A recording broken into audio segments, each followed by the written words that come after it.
Assalamualaikum warahmatullahi wabarakatuh. Perkenalkan, namaku Siti Anissa Putri Rizkia.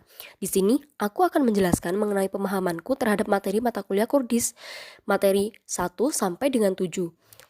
Untuk tahu biodata dan tujuanku membuat video ini, silahkan kalian cek description box. Oke, mari kita mulai. Di sini, aku akan mengurutkan materi dengan angka dan setiap materi diberi warna hijau.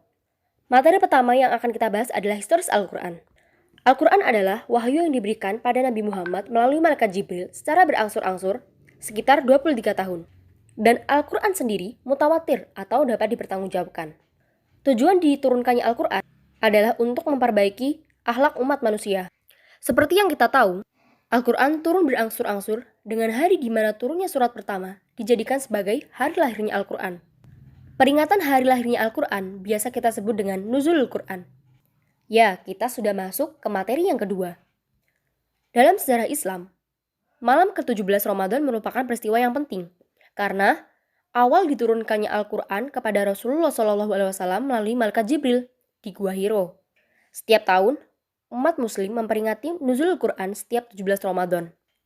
Itu sebabnya saya melingkari dua materi ini dalam satu lingkaran putus-putus kuning karena dua materi ini bertalian satu sama lain. Jadi, sejarah turunnya ayat Quran yang pertama ini menyebabkan ditetapkan Nuzul Quran atau hari peringatnya Al-Quran. Oke, dua materi yang bertalian ini sangat berpengaruh pada materi selanjutnya. Maka dari itu, aku menyatukan keterkaitan dua materi ini dengan panah biru kepada 4 materi yang bertalian selanjutnya, yaitu materi ketiga, keempat, kelima, dan keenam. Panah biru di sini bermaksud menjelaskan ada unsur sebab akibat atau mempengaruhi pada materi yang ditunjuk oleh anak panah. Masuk materi yang ditunjuk oleh anak panah, yaitu materi yang ketiga. Diturunkannya Al-Quran secara berangsur-angsur seperti dijelaskan oleh dua materi yang bertalian tadi, mengakibatkan ayat-ayatnya terbagi menjadi dua jenis, yaitu Maki dan Madani. Nah, dua materi tadi terbukti mempengaruhi terhadap materi selanjutnya. Maki adalah ayat atau surat yang diturunkan di Mekah, sedangkan Madani adalah ayat atau surat yang diturunkan di Madinah. Definisi Maki dan Madani terbagi menjadi 3 jenis, ditinjau dari segi tempat turunnya, objek yang dituju atau permasalahan, dan waktu turunnya. Cara mengetahui suatu ayat Maki atau Madani, yaitu yang pertama, berdasarkan pada riwayat yang sahih. Yang kedua, apabila dalam suatu surah terdapat ciri-ciri Maki, maka surah tersebut surah Makiyah. Begitu pula sebaliknya untuk Madani. Melihat dari beberapa tinjauan alasan, diturunkannya Al-Quran menghadapkan kita pada fakta. Seiring berkembangnya kehidupan manusia, dengan problematikanya yang semakin beragam, membuat ayat-ayat Al-Quran dinaskan. Yap, kita sekarang masuk ke materi yang keempat. Nasik secara bahasa yaitu menghilangkan, menghapuskan, ataupun memindahkan. Sedangkan mansuk yaitu yang dihapuskan. Mengapa demikian? Penghapusan syariat dari nabi ke nabi adalah hal yang biasa. Kalau nabi terdahulu diutus kepada kaum tertentu, maka Nabi Muhammad diutus kepada seluruh umat yang menyempurnakan dan mengganti syarat sebelumnya. Syariat beliau secara bertahap. Ada syariat yang diturunkan karena ada masalah tertentu, ataupun diturunkan tanpa ada alasan, atau tanpa ada masalah. Lalu, kenapa harus ada nasik dan mansuk? Adanya nasik dan mansuk memberikan sebuah pelajaran bahwa ketika Allah memberikan sebuah ketetapan hukum secara bertahap, hukum bisa berubah tergantung kondisi masyarakat. Seperti pada penjelasan Maki dan Madani sebelumnya, bahwa ayat yang diturunkan ditinjau pada 3 yaitu waktu, tempat, dan objek. Hal ini dapat disimpulkan bahwa Allah menurunkan suatu ayat tentunya untuk menjawab permasalahan yang ada, meski tidak semua ayat Al-Quran turun tanpa sebab apapun. Di sini kita bisa melihat kalau Maki dan Madani bertalian akan nas dan mansuk. Sebab meski Maki dan Madani adalah ayat yang diturunkan di suatu tempat, tetapi tujuannya pada masalah-masalah di tempat itu. Dan untuk kesesuaian ayat tersebut, untuk kehidupan manusia setiap waktu perlu adanya penasik mansuk. Sebab-sebab tertentu inilah yang akan kita kenal dengan asbab an-nuzul. Asbabun nuzul yaitu membahas mengenai latar belakang atau sebab-sebab suatu ayat atau beberapa ayat Al-Quran diturunkan. Karena asbabun nuzul sangat bertalian dengan Maki dan Madani serta nas dan mansuk. Tidak akan suatu ayat dinamakan Makkiyah dan Madaniyah jika tiada problematika di tempat itu, yang menyebabkan suatu ayat turun. Dan tiada nasik, mansuk, jika tiada sebab-sebab yang perlu dihapuskan.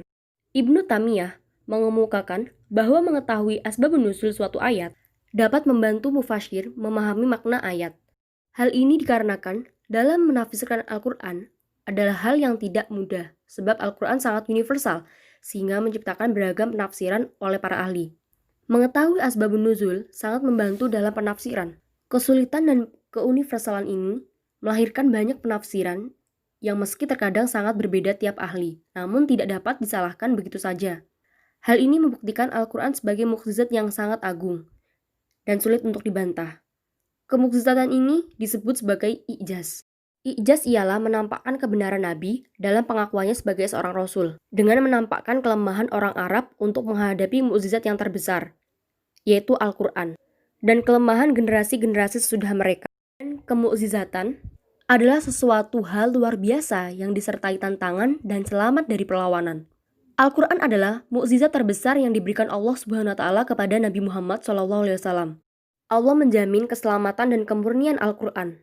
Kemurnian Al-Quran sebagai kemukjizatannya antara lain terletak pada segi falsafah dan balaghahnya, susunan dan gaya bahasanya, serta isinya yang tiada tandingannya, sehingga dalam penafsirannya seringkali menimbulkan banyak pendapat. Di sini kita dapat mengetahui pertalian sebagai sebuah hubungan kausalitas atau sebab akibat. Seperti i'jaz Al-Quran dapat dipastikan dengan adanya banyak sebab-sebab atau asbabun nuzul yang perlu diperhatikan dalam penafsirannya. Begitu pula nasik mansuk yang digunakan sebagai cara untuk menyempurnakan segala hal yang perlu diperbaiki akan asbabun nuzul dalam Makki dan Madaniyah. Dengan demikian, keempat materi ini sangat bertalian. Sehingga setelah permasalahan semua ini terlewati, sudah saatnya kita menginjak materi Rasm Al-Quran, yang mana 4 materi bertalian tadi yang akan sangat diperhatikan dalam Rasm Al-Quran. Rasm Quran berasal dari kata rosama yarsamu rosmah yang berarti menggambar atau melukis.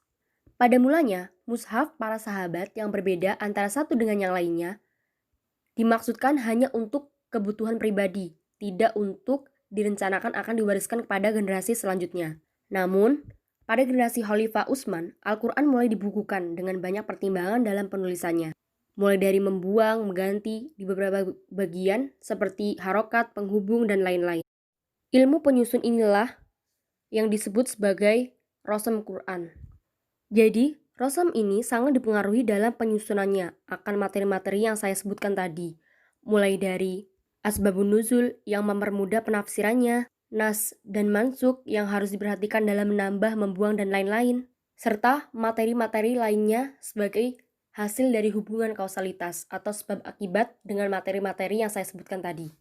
Dan sampailah kita sekarang pada sebuah kesimpulan bahwa segala materi yang kita bahas tadi adalah proses terbentuknya Al-Quran dengan materi-materi ilmu Quran yang saling bertalian. Rasm Al-Quran yang sangat dipengaruhi oleh 4 materi-materi sebelumnya, yaitu Makki dan Madani, Nasik Mansuk, Asbabun Nuzul, dan juga I'jaz. 4 materi ini juga sangat dipengaruhi oleh 2 materi yang sangat bertalian di sebelumnya, yaitu historis Al-Quran dan juga Nuzulul Quran. Materi-materi ini memiliki hubungan kausalitas, yaitu sebab akibat, yang mengantarkan materi-materi ini pada klimaksnya, yaitu terbentuknya Al-Quran itu sendiri. Tanda panah yang menuju pada Al-Quran di setiap pertalian materi adalah menunjukkan sebuah klimaks dari terbentuknya Al-Quran itu sendiri. Dan konklusi kita yaitu adalah semua materi yang kita bahas itu merupakan satu kesatuan terbentuknya Al-Quran. Sekian penjelasan saya kali ini, semoga video ini bermanfaat. Terima kasih semua, sampai jumpa lagi di video lainnya. Wassalamualaikum warahmatullahi wabarakatuh.